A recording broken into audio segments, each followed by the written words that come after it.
Hello, everybody. I'm sorry I was running late today. I'm trying to have it all. You know, I wanted to do a show for y'all, and then I'm trying to, um, let me turn this off.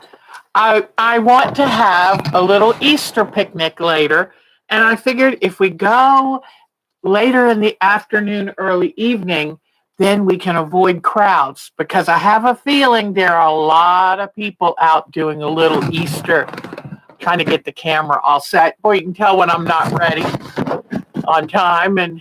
But anyway, so hello. I am so touched how many people are here because I told Mark, I said, I doubt I'll have anybody there, but maybe people who can't get together with their relatives for Easter. So it is so good to see you. Got my Miss Bonnie pin on. It helps me think of Bonnie. I've got a new necklace. Oh, hold on. Let me see.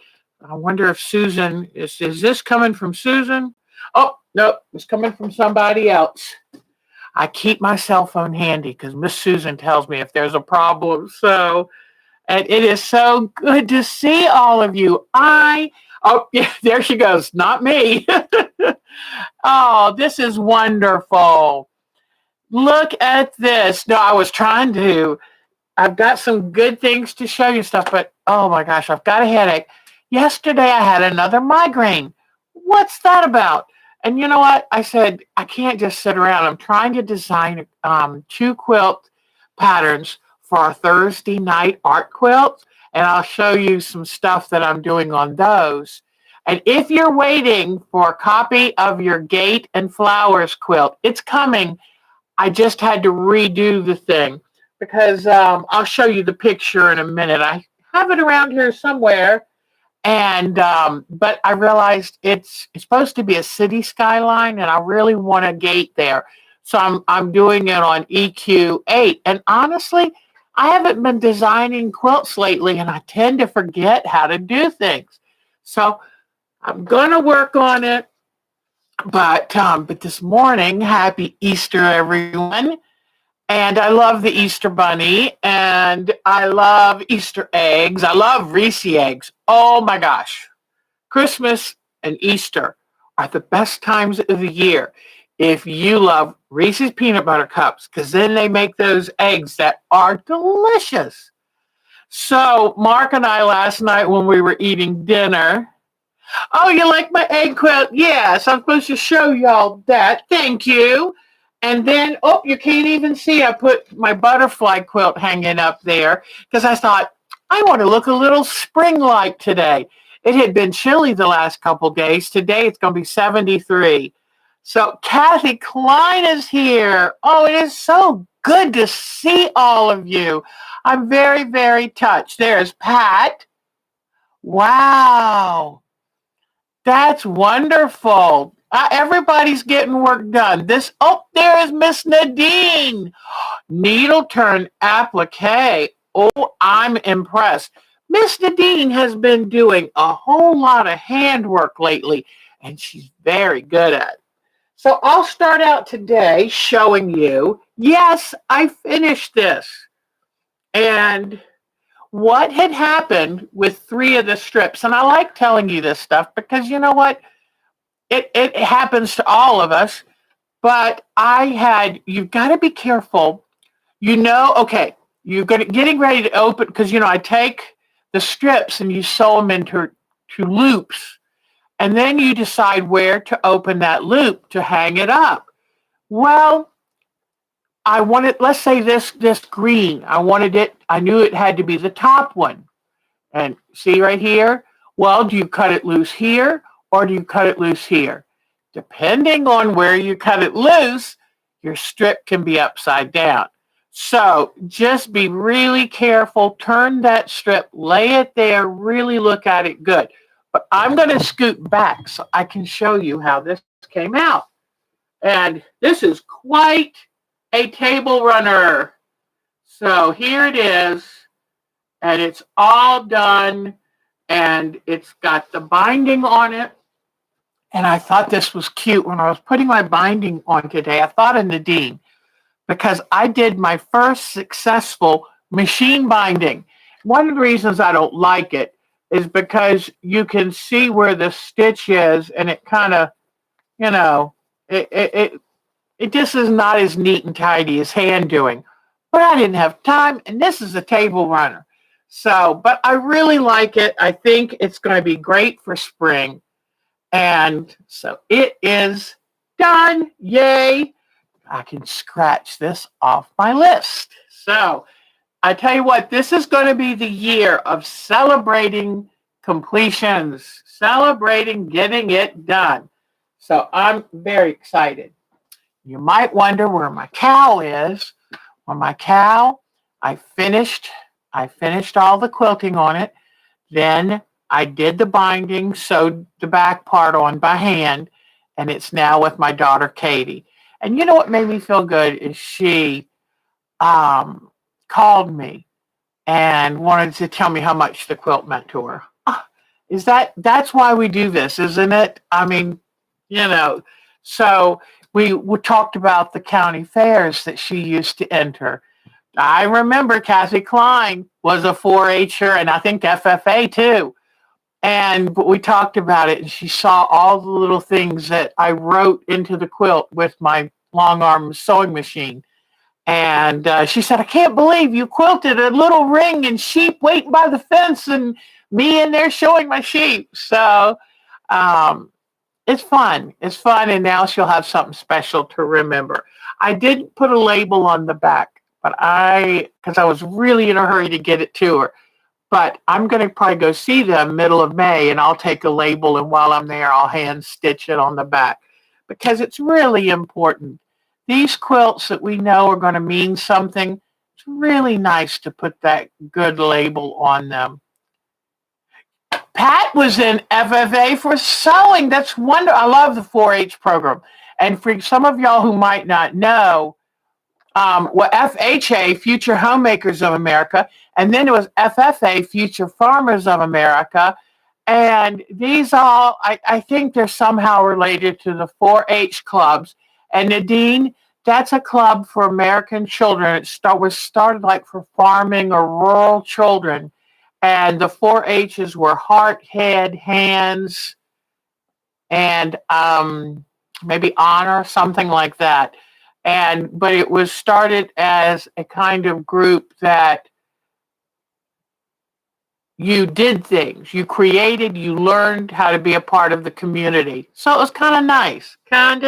So my kids were in the 4-H livestock division, and they had to keep record books. It was a lot of time. Then they would get their lambs. They had to walk the lambs every day. They jumped their lambs over logs you wanted to develop the right kind of muscles.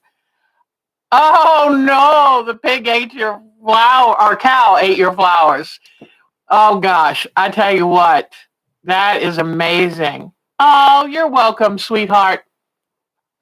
And it was just a good thing. They went to meetings throughout the year, and here we go. Head, heart, hands, and health. I love it. So it was a good activity. And since we lived in a kind of rural area when they were growing up, it was perfect. My daughter loved her livestock, and they showed chickens, and it was mostly the sheep. And I'm trying to remember if I think they showed a goat one year. And but it was just a good overall experience. And they did beautifully, especially my Katie. That was her thing. She was focused on it, and she was every year that she was really in competition, she got grand champion showman. So she did really well. And I think it was a good activity for them, good, healthy, outdoor activity. I wanted to show you, I've got a different necklace on today. I just got these beads right here. And see them? And they are made of soapstone, and they are drilled into, so they're not totally hollow. And, when you stop and think, somebody had to sit there and drill out these beads. And soapstone is a relatively soft stone. The thing is, it's very smooth, and that's why they call it soapstone, because when you rub it, it feels soapy. And even though it's not soapy, but it's hard to believe that I got that strand for $2.50, and then I was able to use my other beads and make a new necklace. So I've got lots of necklaces now, so I really don't need to keep making them. But you know, it's kind of fun. So here is one. I don't know if I showed y'all this one. And these are tiger eye stones. And then I put them in between these wooden ones that kind of look like cork, and then round tiger eye. I think it's an agate stone. So I've got this one too.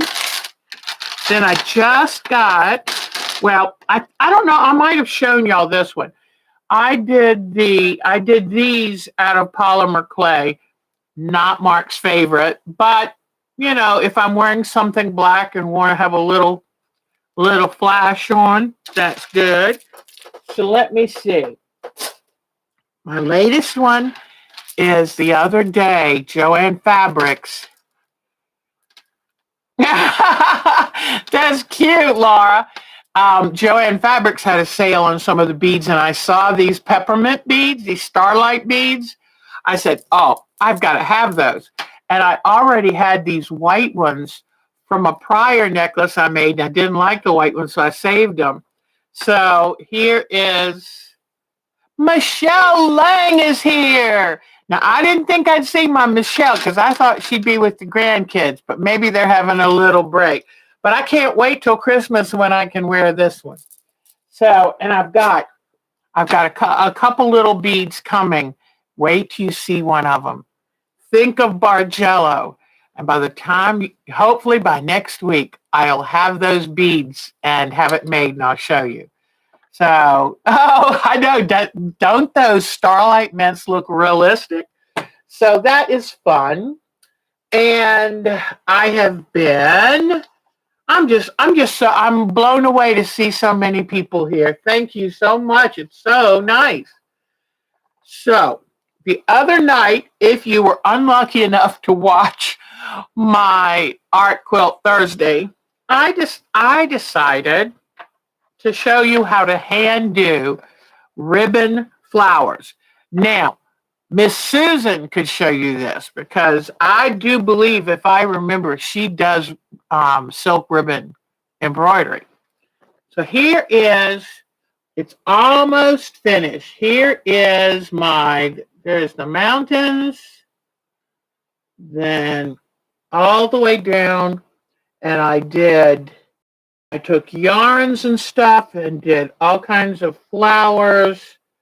And I'm still working on this. I put some yellowish green yarn, and it kind of looks like corn stalks. So I got to work on that. But, oh, honey, my Nikki is such a sweetheart. I just can't wait to meet my Nikki in person. Wasn't Mark cute? Do you know 5:20 that evening is when I said, 7:20, 10 minutes before I went on air. I said, it's April Fool's. I wish there was something we could figure out to do for an April Fool's joke for these people. That's what he came up with. I love it.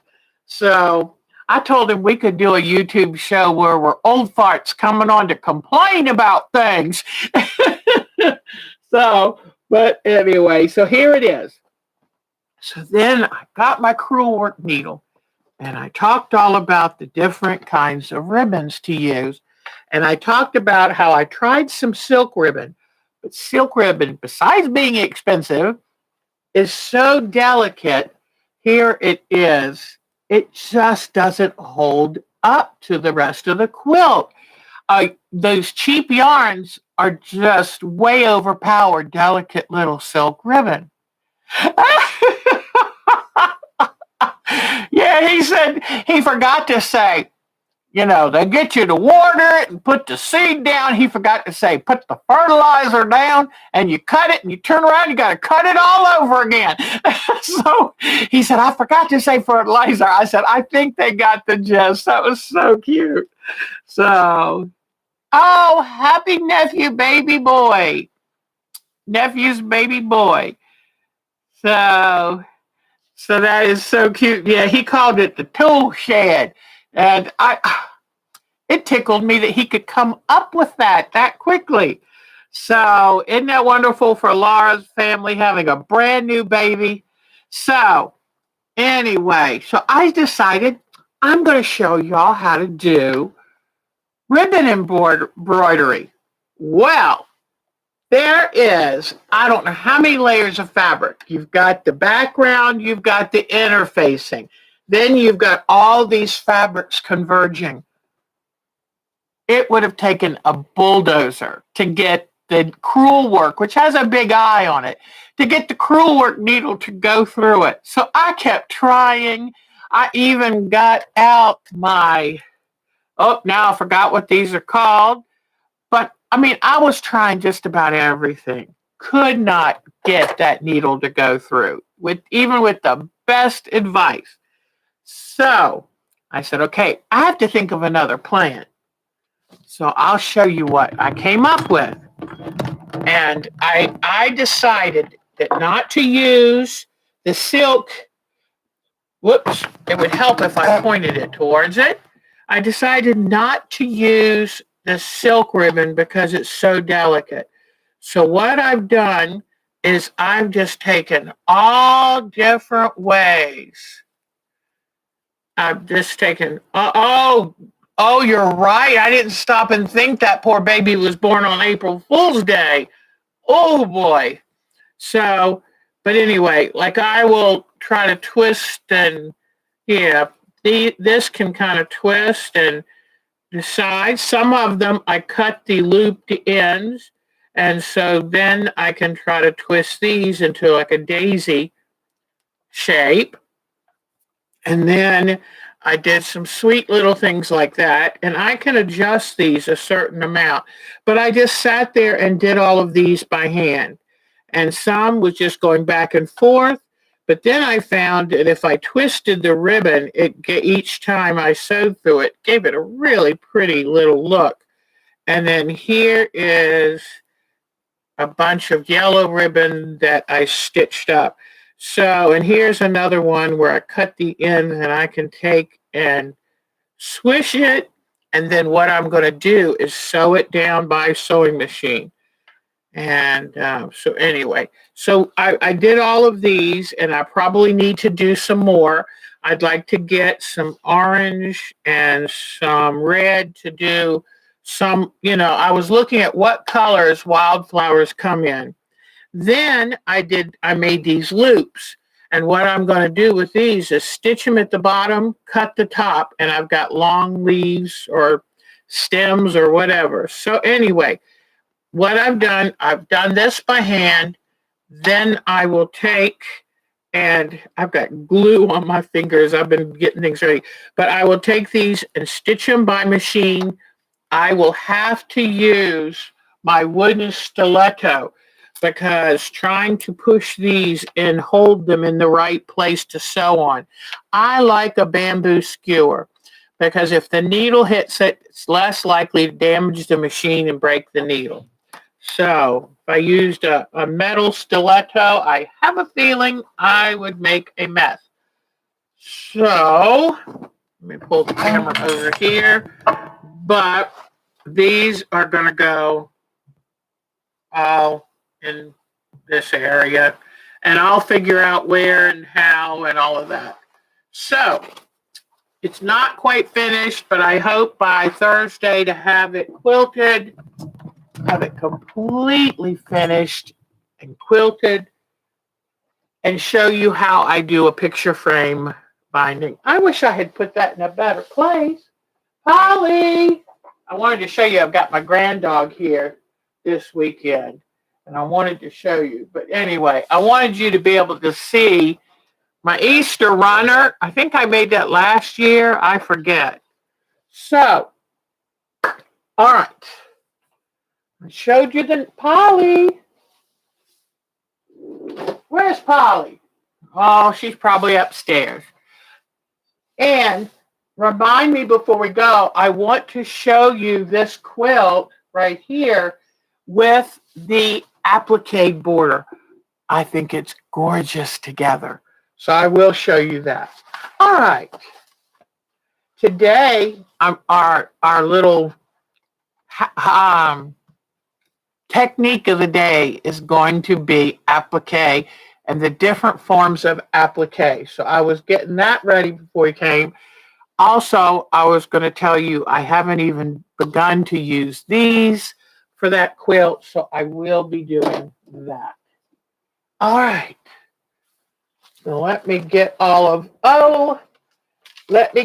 this stuff. Plus, I have some eggs, and after we're done on here, somebody, I forget who, told me, why don't you try Crayola markers to color eggs? You're trying to stitch your Ladies' Aid applique. Oh, that's wonderful. I love the idea of y'all sitting out there and doing handwork while we're talking, or sewing machine work or whatever. But what I'm going to do is I'm going to use these markers to do myself some Easter eggs today. Because you know what? I just can't pop out to the store and get Easter egg dye. And one of y'all told me about this, and I thought, what a wonderful. These are non-toxic. How wonderful to be able to color on them, and then I can still use them. So thank you for whoever had that idea. I was listening, and I love it. And so let's see. I think I'll make a big sun over here and have some sun rays coming out because it's a beautiful Easter sunny day. So happy Easter, everyone.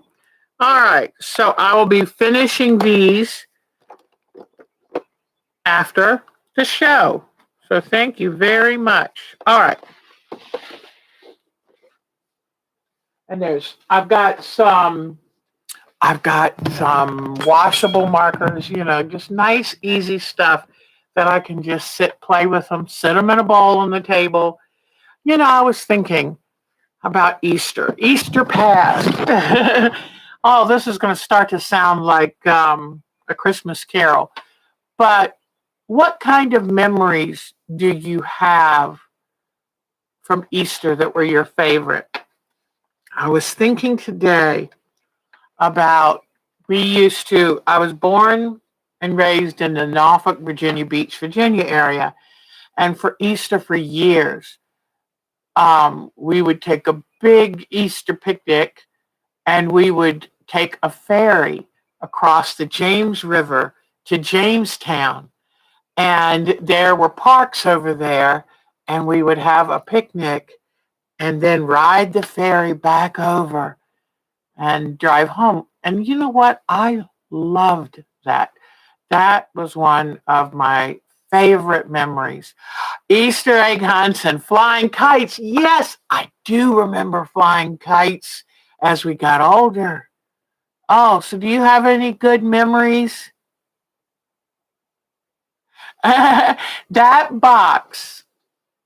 This box is so wonderful. This is my grandchildren's box that I keep for them, and it's full of crayons and markers, and these are some washable markers and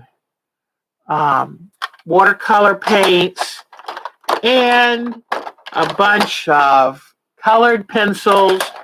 But this room is just chock-a-block full with fun craft activities. And when my grandkids come over, my grandson used to love to take scraps of fabric and stick them on my design wall.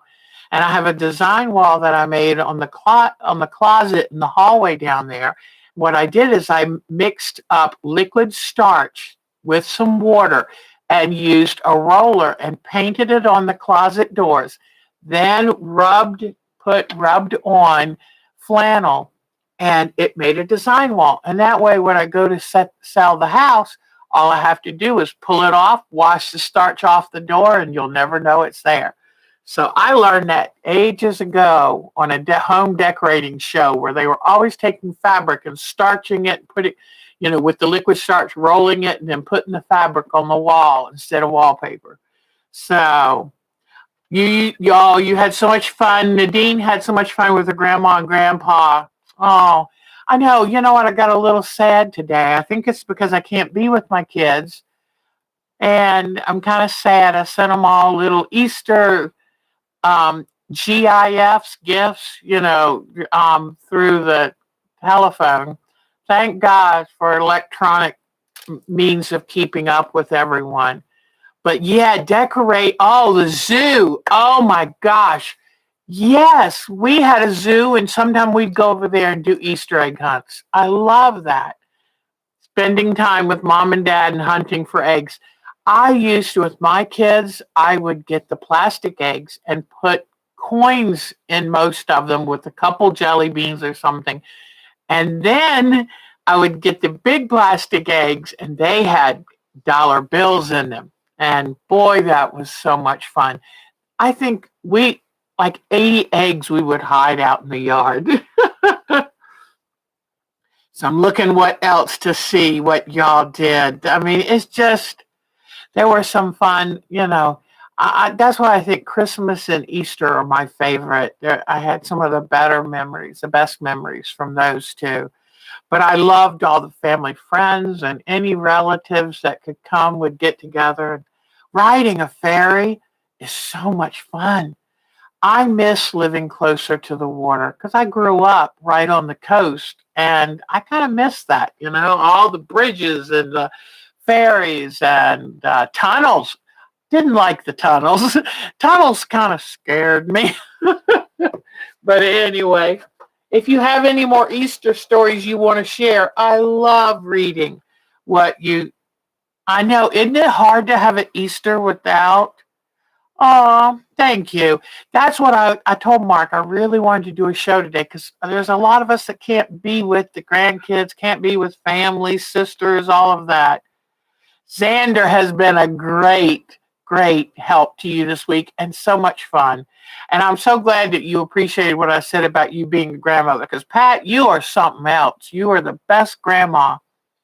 So the whole family gathered. Your aunt and uncle and cousins from Austria came, and you ate tons of eggs. Did any of you make the bread where they would take and put a colored hard-boiled egg in the bread to bake it? I thought that was fascinating. I love decorating eggs. I would take clear or white crayons and draw on the eggs so that when you colored them, it would act as a resist. It was a kind of a batiking, wasn't it? And the zoos. Oh my gosh, I loved going to the zoos. Oh, isn't it nice? And I just thought, I wanted to come on here. I'm going to be kind of low key today, but I thought about my godmother, my aunts, people that I miss that, I'll never see again. But I'm so grateful to have those memories because those memories, they'll keep you warm at night. Oh, ah, that's wonderful. Well, the bread with the bread and eggs. Oh, yeah, I that was unusual for me. But oh my gosh, remember back when we used to? I don't know how many of y'all, but this one lady would make sugar eggs with every one of her daughter's class students, and it's wetting the sugar and pressing it in this mold, and then you put stuff in it and decorate. And I'm like, oh my God, that's too much work. But I got hung up a few years and they're making buttercream eggs. and dipping them in chocolate and then taking decorator frosting and writing the person's name and all that. Oh my goodness. Your uncle had you convinced that you drove through the water. Oh, oh, that's sweet. Yeah, the Chesapeake Bay Bridge Tunnel is quite a feat. I remember when that was opened and everybody was, whoa, amazing. And Mark loved it. There's a restaurant halfway through when it comes back out of the water, and they have a restaurant on the bridge. He was like, oh my gosh. But I wanted to show you, I'm very tickled. I haven't been doing much shopping, but the other day, do you remember the day when Pineapple Fabrics had Make It Mine, and it was the green fabric for $4.99? I said, Mark, and I got some greens, and then I went in their clearance. Oh my goodness. Because you know what? I make so many landscape quilts. I was running low on good choices of green. So I said, I just need to spend money today. He said, go ahead. So hopefully when that comes in, I'll show you. If I could just go hog wild. Has anybody seen the most gorgeous pansy fabric at Missouri Star? Oh, baby. I've got it in my cart, but I'm being good. Anyway, I wanted to show you that this came in from Amazon, and I've had this since I first took, I mostly self-taught, but I did take an adult continuing education class on quilting, and she taught us a little sampler. And I bought this that long ago. It was probably like 1988, long time ago. And I've had this, well, for years I didn't use it. And for about 10 years, I put down quilting altogether. So I was using it. I finally realized, you know what? It's getting low on chalk. So I bought myself the little refill, filled it back up, because this, oh my gosh, I love Taylor's chalk and I love this. And it has a little rotary wheel in there. You can feel it with your fingers. Little rotary wheel, and it's sitting in all of that chalk and has the rotary wheel like a little gear. As it rolls, it picks up a fine layer of chalk. Love this thing. So, and I looked at these two little tiny things, but look, if it lasted that long, hopefully I'm set now. So I was real tickled. And then I showed, and this also came in with it, I needed a whole bunch of applique needles. And so I got these. I don't know how many of you have used, you got to look at those pansies from Missouri Star. But anyway, I don't know how many of you have used the Roxanne needles. They're made in England. It says handmade. I'm not sure how you hand make them, but pretty cool. And they're supposed to be highly polished. The thing I like is 50 of them. So I'll use them. And hey, I'll use one today. Let you know how they do. All right. So I was going to pull out some floppies out of my closet and show you my UFOs out of the closet. The top's floppy, if you didn't know. A floppy is a quilt top that's made but not quilted. And so that's why they call it floppy, because it's floppy. And quilting gives it some oomph. So, but I had a lovely lady. Oh, I gotcha. Oh, that's good. Good, Susan. Yeah, I'm always looking for, if I find a marker, a quilt marker that works, I stick with it. So I'll never forget the first time I used one of the erasable, the purple erasable. I marked this whole quilt for hand quilting.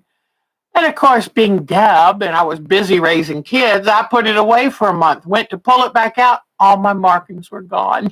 I was brokenhearted when I read the package. Humidity makes it disappear. So anyway, now I know you mark it right before you stitch it. That's it. So, well, my favoriteest needles of all. You like how that word favoritist? My favoritist, I was talking to my girls and I used Nadine's Loverly They thought that was the prettiest thing. They loved that. They were like, oh, I like Loverly. I said, that's our Miss Nadine. And, but anyway, my favorite really that I found so far is a John James Golden Glide large-eyed needle. Ah, my heart goes pity-pat when I think of those needles. And I try to find them on sale when I can. Diane is here. Hello, Diane 57. So, Easter, Diane 57 said, Easter with my daughters, we would make confetti eggs. Then when the kids found them, look out for that egg. Every would end up covered. Oh, so you stuffed it full of confetti and they go to open it. Oh, how fun. That's exciting. Oh, I love these. Thank you for sharing your Easter stories with me. So, let's see, but I'm not going to show you. Oh, I know what I was going to tell you. Squirrel. A woman the other day made a comment on my show that she enjoyed the show, but she'd like to know more about the art on the walls around me. And I thought, your audience tends to come and go. And the audience that I had 2 years ago is different from so much of the audience I have today. And I thought, I asked Mark and he agreed. The needles, John James, let me write it down because they are my heart. Whoa, I had to find my mouse. But they were made in England, John James. And look for any of the needles that are gold in glide. And what that means is they're coated with a special coating that makes them. My door kind of blew open a little bit. Come here, doggies. Come here. Come here. I better go close that door. I'll be right back. Okay. Well, John James Gold and Glide, and I like the large eye needles. And you can get them in betweens for quilting. Oh, there's Miss Polly. Come here, Polly. This is my granddog, Polly. Come here. Up, come here. This is my granddog, Polly, and she's staying with us for a few days. Just the happiest, sweetest dog I've ever seen. And so my daughter's up visiting, and she said, can you watch Polly? Like, yes. I love Polly. Polly is good. Polly is good for my ego. Come here. She is good for my ego because she's always happy to see Nana. You want to sing for him? Oh, want to sing? Because no, I'm not into singing now. But I was teaching her. Her mother loves it. But I was teaching her to sing Happy Birthday. And so she's like, oh, great. The Taylor Swift of Poodle, you're right. She is Taylor Swift because she's just so happy and she's got, long, skinny legs. And, she's so smart, so smart. So, for our Thursday art quilt night, this is the one I think, if I'm getting it right, I let them vote. This is the one they want to do. And they called it a garden gate with flowers in front. And so what I'm doing, you see how this is the pattern. It was a free pattern. But this is the right way to hold it. What I'm trying to do is recreate that with a gate theme, and so I'm like angling the gate pickets and all that. So it's taking me a little while. But then one of the ladies said, oh, but I love that mosaic with the koi. So I've got some koi patterns. I've got some flower patterns. I'm gathering everything so that I can share 2 complete free patterns. One of a garden gate. Number 2 is going to be mosaic koi in the pond with like the water lilies. So even though I had another migraine yesterday. I worked on that and I made 4 quarts of spaghetti sauce. And, but I just had to do something. I thought, I've got to stay busy because my head, it felt like an iron band was right around it. I think some spring pollen is getting to me. That's the best I can think. But anyway, okay. Now, so when I show you pictures, which I'll show you in just a second, I'll show you my folders what I'm thinking of doing for our Art Quilt Thursday. And okay, let me see. So the collage cow is with my daughter. And my new thing I'm working on, since I'm planning on going to Maryland in May, I'm going to finish my son's wedding quilt. He got married in 2017. Don't you think it's a good year to finish it? So, all right. So here is my little Easter quilt I put up just to have Happy Easter. And sit that right there. All right, let me push this back some so you can see it. Do you see the border on this? I'm hoping you can see that applique border. Kiwi is fine, just a little mean. I haven't been holding her enough. She bit me right here a week ago when I had her outside on the swing, and it's not really her fault. Mark came out with the dogs, and the dogs were barking, and she, out of fear, bit me. And, what can you do? So, what was I thinking? But anyway, so she bit me and she broke the skin. And so I realized I need to spend more time with her. I'm so excited about all the stuff I'm doing and a lot of things. I just need to make at least an hour a day to spend time with her, do things with her, take her out of the cage, keep her. I told you this is the problem. When you get a bird, you can't just keep them in a cage and throw food at them. And this is the problem. But she's doing great. I talk to her, sweet talk her, give her all kinds of, she loves bananas because that kind of bird ate figs in the wild down in the Amazon. And so she loves bananas. I give her hard-boiled eggs, all kinds of vegetables she loves. This morning, I put celery in there for her just to see if she liked it. But anyway, see the applique border on the top? I think by the time I have all 4 around, it's going to be perfect.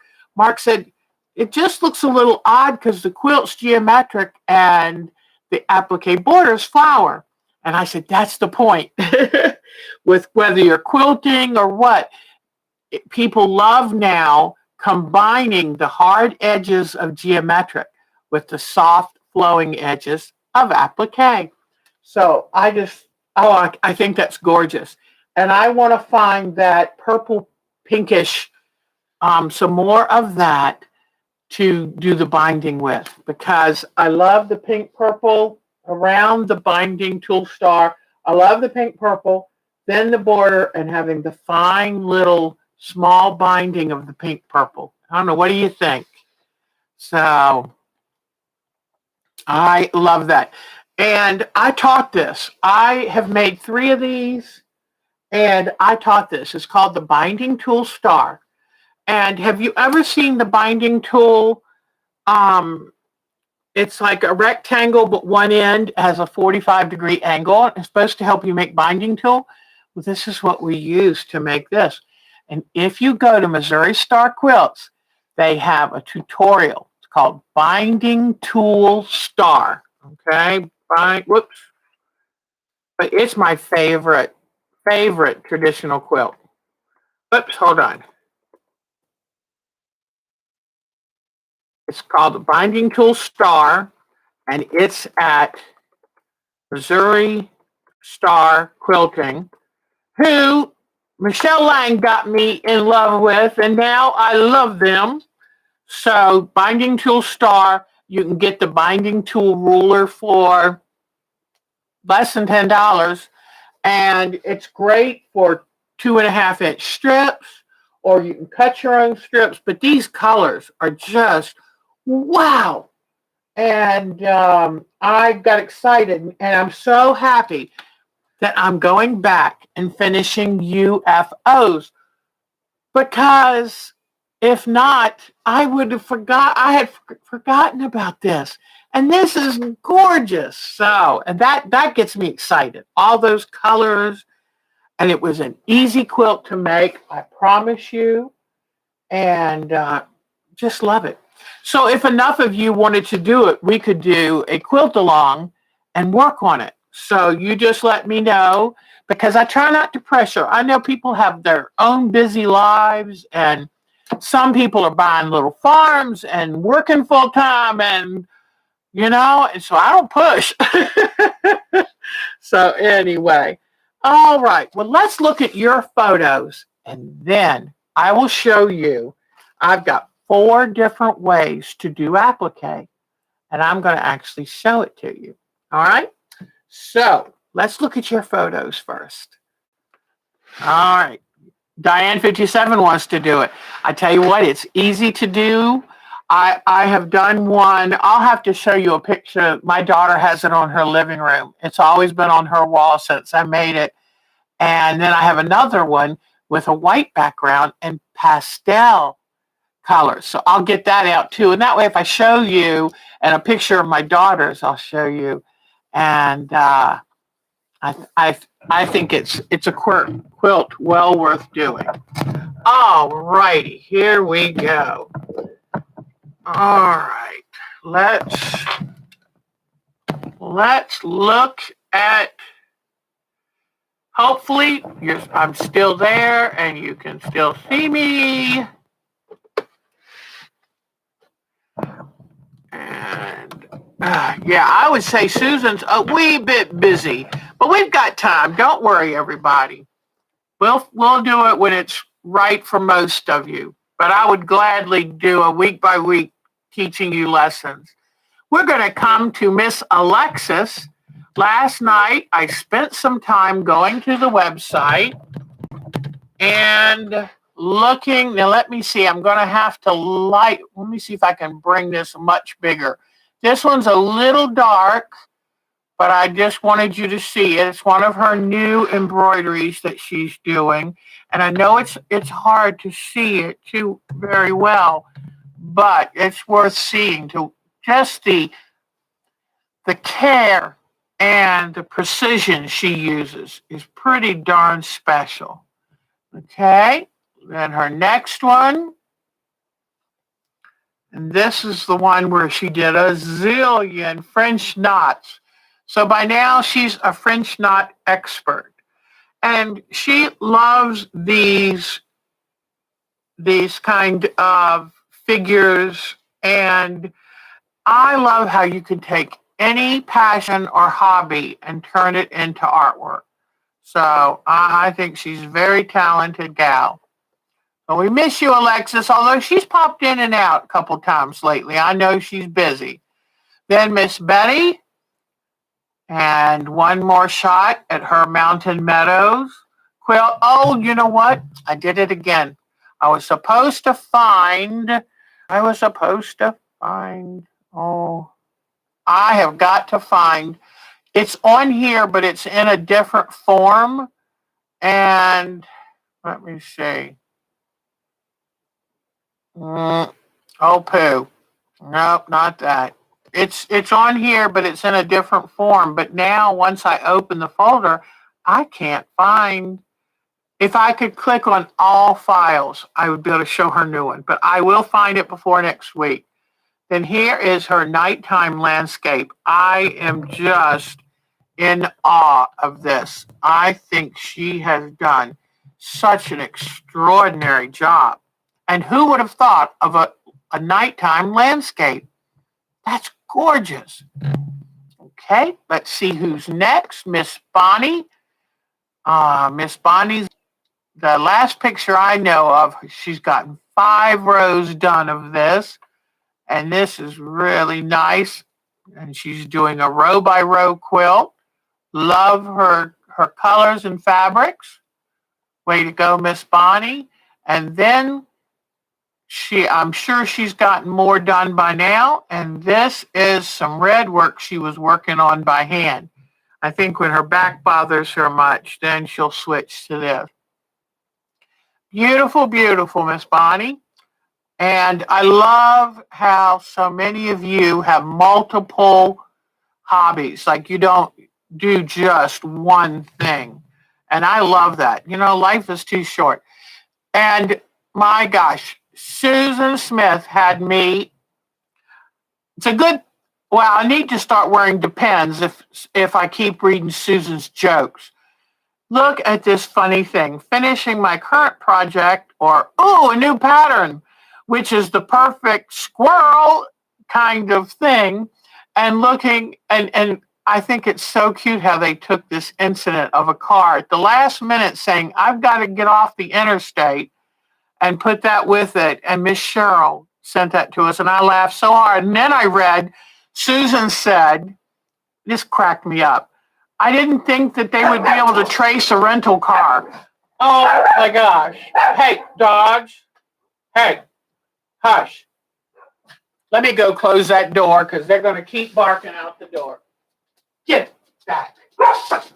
Get back. Get back. No, Polly, we don't need you helping. Go on. Everybody go lay down. Go on. Go lay down. I don't need you helping.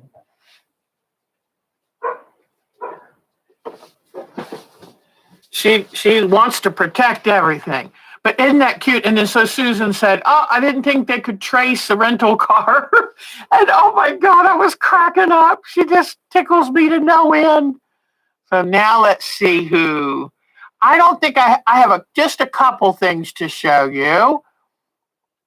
And the other day, somebody, was it Nadine? No. Somebody, Polly, was asking, how do you hang your quilts? And I showed her my method is using a sturdy curtain rod and easy clips. And there you go. That's 2 different quilts hanging on there.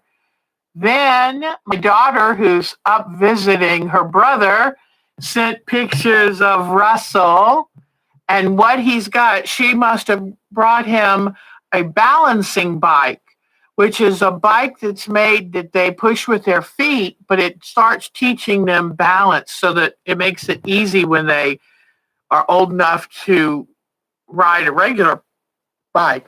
And he's just turned 2 years old and love that baby. I can't wait to spend time with him. Then here is the brother, Donnie, who's 7 months old. And there's Russell and his new bike. And Russell is a child who loves to focus in, and he's going to figure it out. And he's so cute that way. Donnie tends to be more people-oriented, and he loves listening to people talk. And so Donnie's going to be people person, and Russell's going to be an engineer or something. But look at that sweet 7-month-old baby. I've yet to meet him in person, but I can't wait. All right. He's the one who started standing up on his 7-month birthday. Oh, my goodness. So that will be interesting. Oh, I didn't know I put this here. Okay, we're talking about a gate. I want to use echinacea or purple coneflower or rudbeckia. They're all in the same family. Well, hold on. That was weird. I hope you're still there. All right, let me go. Here we go.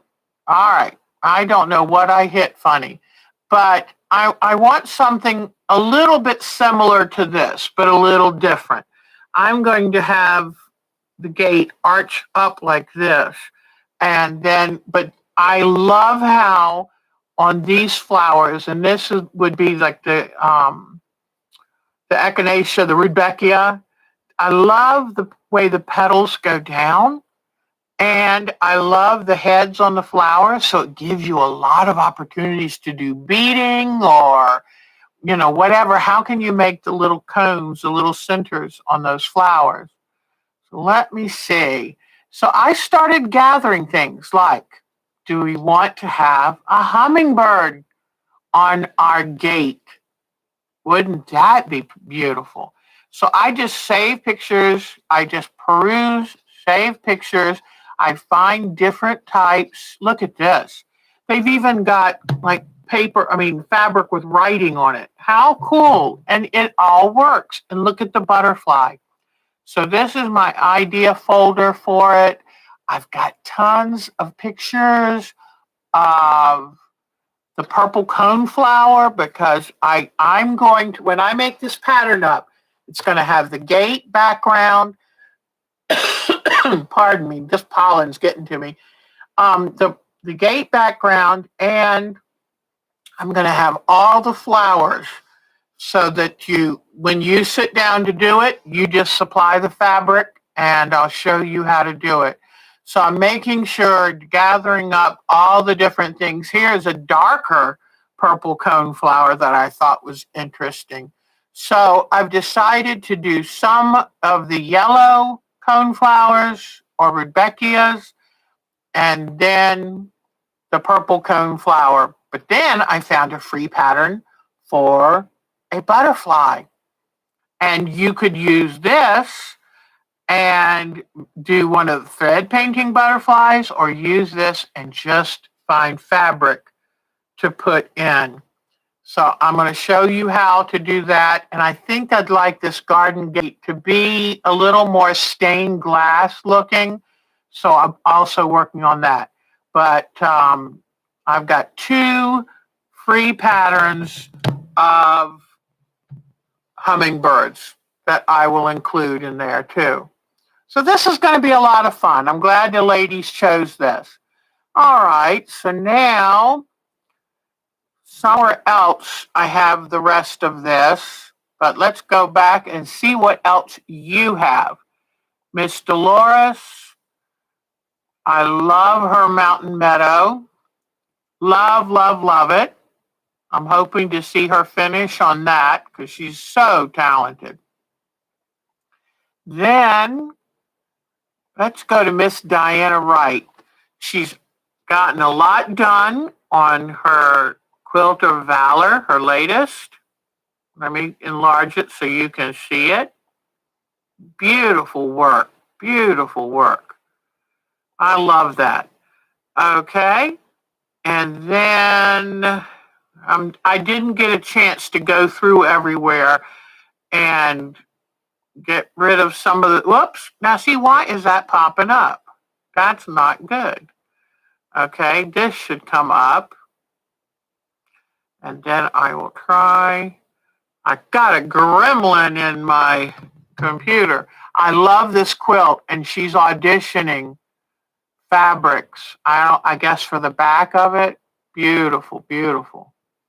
She's so talented. I love our Diana Wright. All righty, let me see. And then here's a picture of her beautiful fire pit with Marty taking a well-deserved break.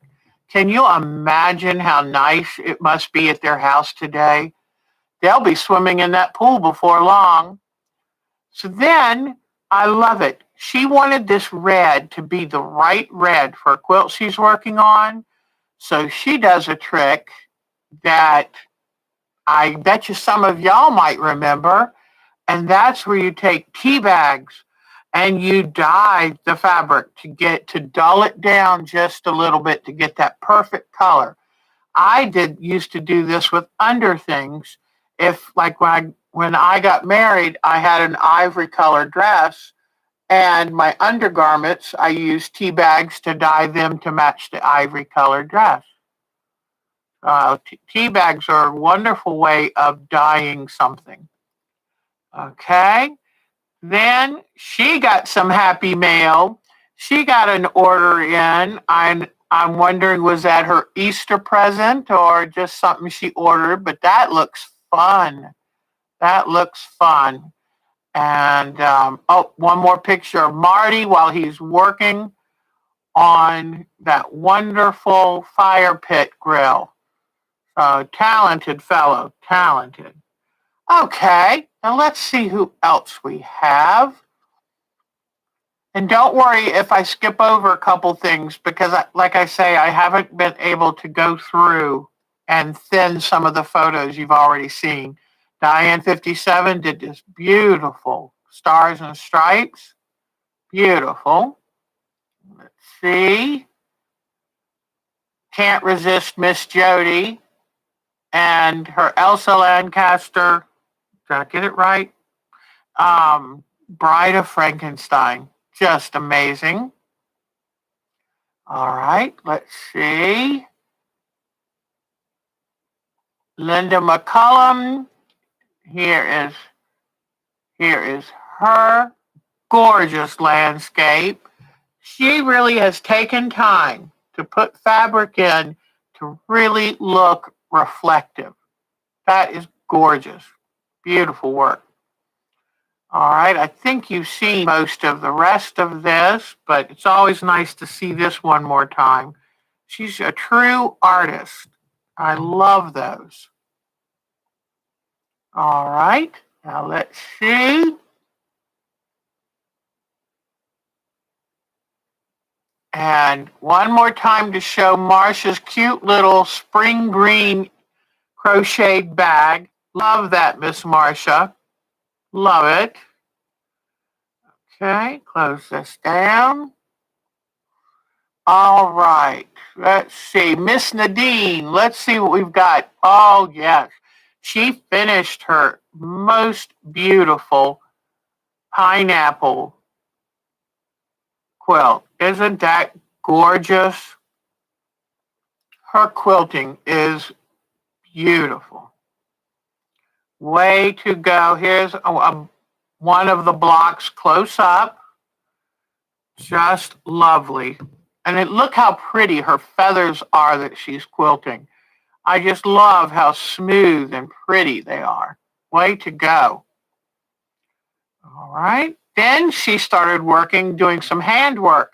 And she gets a little shy, and I think she thinks we're going to expect her to do more and more and more. Well, if you're that talented, yeah. But no, don't worry, Miss Nadine. We won't expect too much from you. But here's the back of this. Oh, the beautiful feathers on the back of her pineapple quilt. Just beautiful. Love it. Here's the cutest tree on her handwork. And I forget the name of this quilt, but she is doing a beautiful job on this.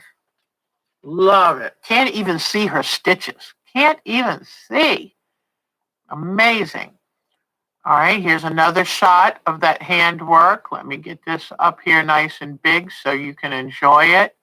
Look at that. Isn't that cute? That is so cute. Good job. And you know, Miss Nadine loves making beauty around her and making special it's almost like a scene from a movie. And she does that so well. I had to show that one last time. Gorgeous, gorgeous star. Let's see. And here's when she was putting it together. And I have one more photo of it fully together. I'll show you in just a minute. And you know what? It's not that big. Notice the ruler and the pen right here. I'm extra impressed because of that. That's a miniature Lone Star. It's incredible. All right. Then she also hangs some of her quilts with pins in the wall. Because I said, you know what? I hate to say this, but sometimes I just use push pins because I want it up and I don't have time to wait around, look around, install some fancy holder she loves to take and put her quilts, drape them over couches.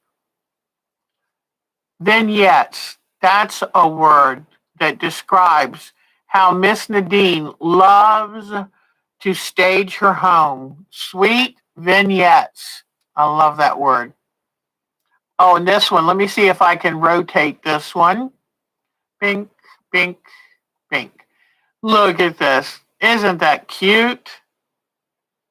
I love those stylized bunnies. Love bunnies. Okay, then she has a quilt rack that she will show some things on. Gorgeous quilts.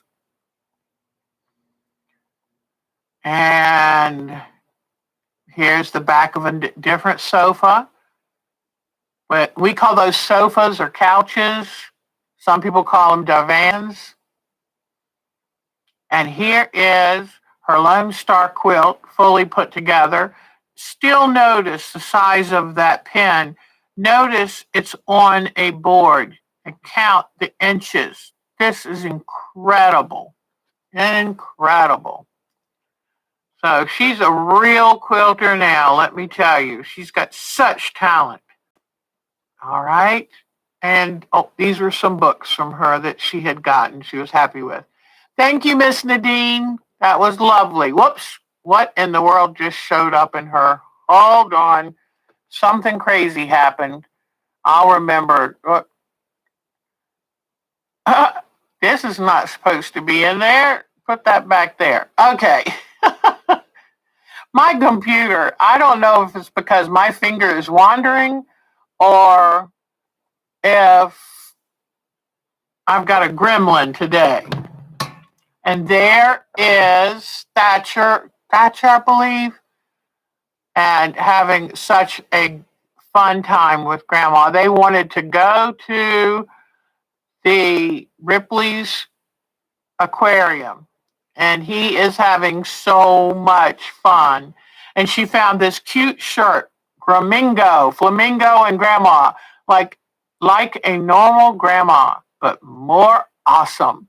And she is such a good grandma. I thought this was really cute. When I get old, I don't want people thinking, what a sweet little old lady. I want them saying, oh dear, what's she up to now? Yep, that's what I want to. I agree. God would not have made me a quilter if he wanted me to cook and clean. I like that one. Then she got some cute little grandma signs, saw it, liked it, asked grandma, got it. Ah, that's wonderful. And then grandparents, so easy to operate. Even a child can do it. Isn't that the truth? So thank you for those, Pat. Pat's been sharing some funnies with our group too. And oh my gosh, it's so nice to be able to laugh and smile when you start your day. Here's Miss Polly, showed us one of her quilts. I think this is her latest. Just lovely.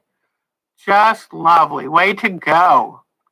And then I saw this on her site. I don't know when she put it up, but it's so pretty. That to me says spring. Way to go. Okay. Let me see. Who else? Susie Blake. Yep, this is the last time I can show her lovely mountain meadow quilt. And our lovely happy Susie and her gorgeous daughter. Whoops, I didn't mean to close that out, but I think I've got gremlins. All right, there's one more thing I wanted to show you, and it is what I'm working on for the mosaic koi. And I have no idea exactly how I'm going to set it up yet, but I'm starting to gather things that will help me make patterns and make my own design so I can then help you, give you something you know you can make. You won't get all confused on. We are not going to do something with this many tiny pieces. Sorry. I know Miss Jody can do it, but I can't. Something like this is more my speed. Isn't that lovely? Look at that. Is that gorgeous or what? And look at these wonderful water lilies. So this was so cool too. I love that. But I'm just gathered a bunch of stuff, and I'll call this all and then come up with something that I think we would all like to work on. Okay? So I've got ideas for dragonflies, just different things, something more than just the fish and the flowers. All right, so that's that to show you, but now you know what I'm working on, and as soon as I get these done, I am going to send them out to you. Okay, I think that's it for our photos today. And, okay, I'm going to get ready and show you how to do applique, because it's something, when I first knew about it, I said, I'll never do applique because I'm not going to do handwork. Now I love it. I adore it. Oh, I just realized you can now see the butterfly quilt that I've got hanging up over there. Because it's time to kind of refresh, do spring cleaning, hang new quilts. So can you still see me? Are we still connected and ready to go? Because if we are, let's get busy doing applique. Oh, we must be. Nikki noticed the butterfly quilt. You sweetie, Nikki. Yes, great. Thank you, ladies. All right. So now let's work on applique methods, okay? Got to get my straw. And I've got to get a pusher and a safe point turner and hemostats. Now I remembered the word. All right. Here's what we've got. Get those out of the way. Okay. So there's several different ways. Let me heat up my iron. And here are all of my little tools. And it makes me so happy to have all these little things to play with. So, okay, glue. So four ways to do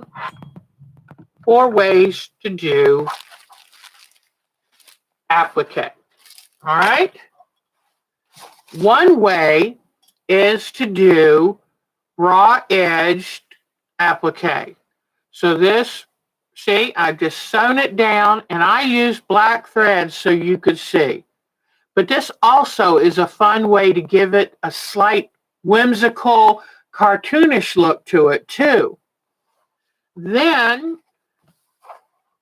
the other way, I call this the Eleanor Burns way. I have taken and sewn a heart shape to a piece of fusible interfacing. Take care, Miss Nikki, darling. It is wonderful to see you, sweetheart. No, I love notions. You're right, Nadine. I love notions. All right. So now what I'm going to do is I've sewn, put the right side of the fabric, which is inside here, to the nubby side of the fusible interfacing. See? Okay. And then you just come across here and make a little slip, because I've stitched all the way around the outside edge. Now, this is when, if you want, now let me see if I can do this. Sometimes I feel like, sometimes I get this, sometimes I don't. But you put the straw under that slit, then you take a pusher like this. Wait a minute. I think I'm doing it wrong. I think I go inside this way. I told you, see, every time I do it, it's like, okay, how's that again? And you gently push this. And what it does is it helps you. You know what? I'm not sure that light's helping us. Let me try, turn it off. Let me bring this one back. This might help since it's behind. Okay. So I had put the straw inside here, then use something to push the fabric down, which then makes it easy to turn this inside out, okay? So since this is so small, I'm just going to do this by hand. But, and I love, this is called a bone folder, but it's made out of plastic. And this does a good job. You don't want to use, it's tempting to use something like an ink pen or a pencil. But the problem with that is you will start tearing. Let me put this back under and do a little bit more of this. You will start tearing the fabric or the interfacing if you do that. So see how I put it underneath the interfacing. It helps bring that part up, trying to make this easier to turn. I don't do this way often because it's just some extra sewing. And see right there, I poked a little hole in the interfacing, but it's not going to hurt anything. Mainly, I've got my sewn edge pretty good. And I just push the edges out to make sure it's something nice and smooth. And here we go. Now get this top part of the heart. I've gotten the bottom. You see, I gently, and this is where you have to be careful to do this method, is you just gently, gently, gently push all the edges out. But that fusible interfacing is a little delicate, so be careful. Just I did what I didn't want to do, which is push that part of the fabric out. But anyway, get it to where it looks pretty good. Now you see why I don't do this very often, because I think it's, I'd rather do needle turns, sit in the recliner and watch an old movie. So I've got my iron heated up. Now you've got the nubby part of the interfacing sticking out, and then put it where you want to on the fabric it's going to be on, and you iron it down. And that way, maybe that interfacing is not the freshest. I'm not sure it's starting to iron down. Okay. So if you do it this way, the benefit of doing it this way is that now your edges are all tucked in, and you can come along by hand and just do a simple little stitch, or you can put it on your machine and do a blanket stitch. So we have raw edge here. This Eleanor Burns way tucks in the edges and irons it down for you, so it's there ready to do whatever machine stitches or hand stitches you want to do. Another way is freezer paper method. The good thing about the freezer paper method is you cut the freezer paper out in the shape that you want ahead of time. You iron it onto the fabric. It gives a nice crisp edge to your fabric. Then you run a little glue along the edge of the freezer paper, tuck your fabric over. That's when this stiletto comes in handy to just bring the edges over onto the glue. Then once it's dry like it is now, you can some people leave the freezer paper on. I prefer to take it off. So now that it's dry, I'm going to, there's a better way to get that paper off. Take a nice pin, score the paper, and that cuts the paper without damaging the fabric, okay? And then take and carefully tear the paper off of the heart. I used the tacky glue. I think I would rather use white glue with this because that tacky glue makes it hard to get the paper off. White glue doesn't have quite as tough a bond. But you pull the paper out, and then after you've got the paper out, you carefully take your iron and just press the folded edges back in place And since they've been pressed so well, it shouldn't be too hard. You just kind of tuck them, press them down, and then, now if you have one stick out like that, just take with your finger, tuck them back under, then lay it down. And what I would do with this, let me get this little edge back, is I would just take a drop or two of glue, glue it where I'm going to stitch it.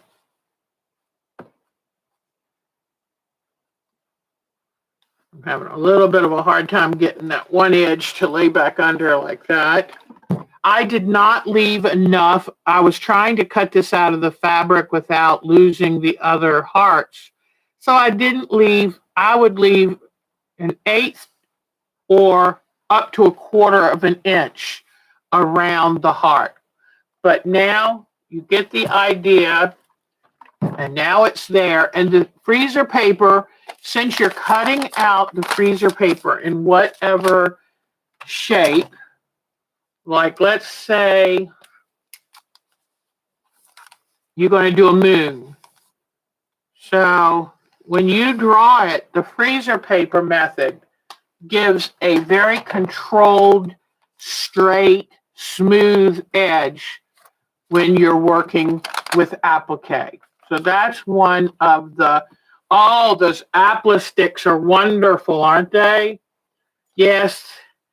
I haven't gotten them because that's a little pricey for a Deb, but I've heard such good things about them.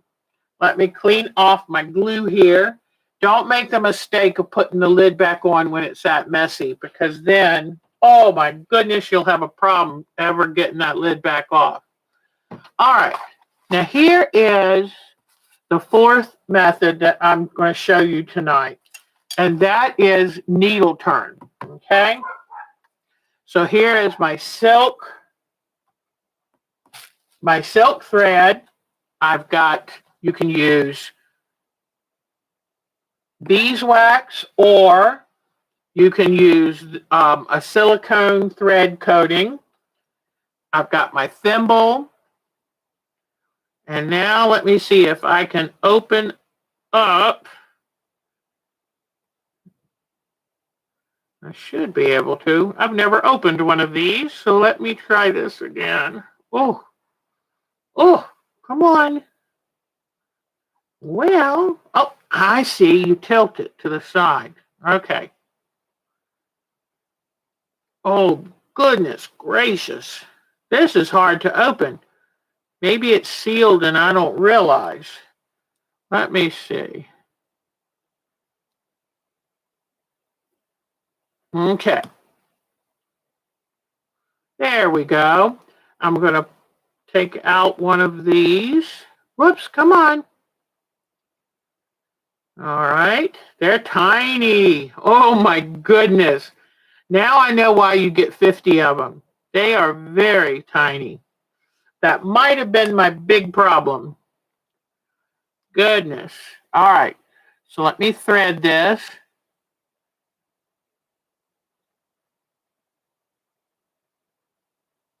And I'm going to show you my favorite method for applique. And it takes a little getting used to. It's like any one of these skills. It takes a little practice. I might not be able to get this. Come on now. I've gotten out of the habit of wearing my reading glasses because after my surgery, my vision had changed. But I think it's maybe starting to go back to where I will have to wear reading glasses, which I fully understand being in my mid-60s. So, all right, did I get it? Nope. Okay, I might have to try one of these. This is a Milner's needle. Let me see if this is any easier thread for me.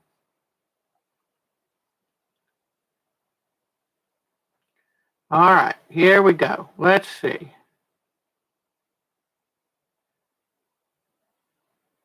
Well, yes, I got it. Okay. Now, the one thing about Miller needles is they tend to be a little more delicate and they usually bend on me. But okay, now this is how I'll go ahead and show you again.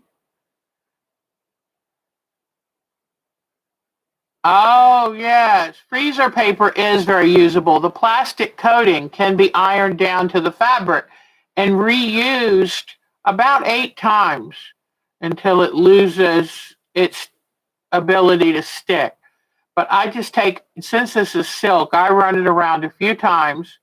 Now I've got it around that needle.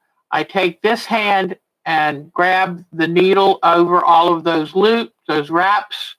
Then I gently pull the thread through and holding those loops, and guess what? Then it makes a very nice knot.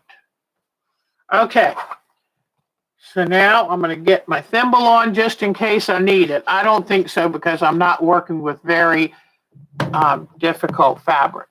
The reason it's called needle turn is because, now I'm going to come up underneath first. Let me get ready so I can actually see how you come up, and you come up underneath the applique, okay? Because you want your knot to be on the back. Now what I'm going to do is take the needle, and I've got my finger is underneath my thumb right here. So I'm holding it firmly. I'm going to take the needle and just push it down at first, and then just kind of run it down like this. Do you see how beautifully it then folds the fabric right on that line? And what I do then is take my finger and press it, kind of do finger pressing, so it'll stay that pretty. Then I'm going to take, and even though I brought the thread up, I'm going to go down under the fabric, come up right along the edge. Now I brought what I was thinking wasn't going to be matching thread because I wanted you to be able to see what I was doing. But I'm going to come up here and show you that one more time.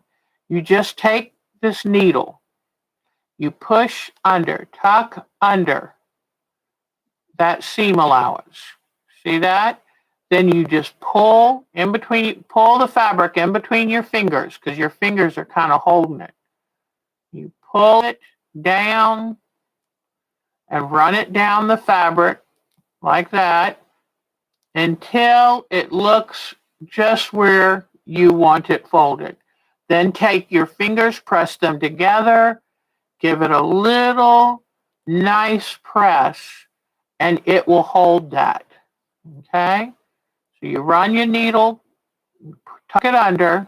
So that's why it's called needle turn, because you use the needle to turn the fabric under. And then you come up, you go under your base fabric, and I always say you come up like a fish to take a breath. Okay? So the fish has come up to the top to take a breath. And then what does the fish do? He doesn't swim along the top. He wants to get safe again. So he goes, whoops, let me tuck this back under. So the fish comes up, takes a breath, and goes straight back down. Boom.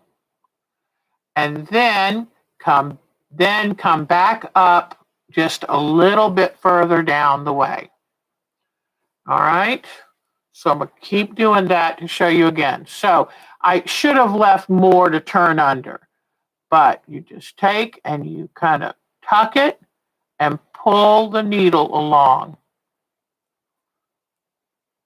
And I'm kind of lucky I have that perfect silver line to follow. And then you come back and go straight down where you last came up. You travel under your background fabric. You come up, maybe not even an 1/8 inch away. You come up just on that edge. You come up, pull the thread, not too tight, just right. And then you tuck it and pull, tuck and pull. If you get it too far turned under, then just take the tip of the needle and kind of tease it back out a little bit. And then take it, press it real good. So there, you know you've got it. All right. And right where you had come up, you're going to go straight back down. And you run the needle underneath the back, and then you come right back up here. So see how your needle travels, your thread needle travels under this fabric, because you don't want any stitches showing on the top. Why? I don't know. That's just, unless you're doing a blanket stitch, this is just the way you do it. So, and you pull the thread so it's tight enough, but not so tight that, and see, that's all sewn down now. And when you tighten up the thread, you can barely see there's a stitch there. And that's what you want. And that's why I like to use,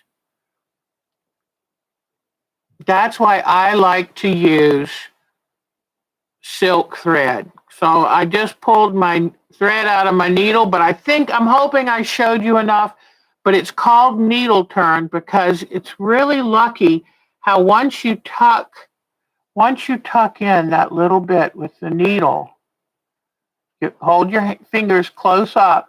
Once you tuck that in, then you just run it along the fabric and the fabric will tuck right under. So that's why it's called needle turn, because you're using the needle to turn the fabric under. And so you can sit there all night. Hi, Teresa Jukovic. Hello, sweetie.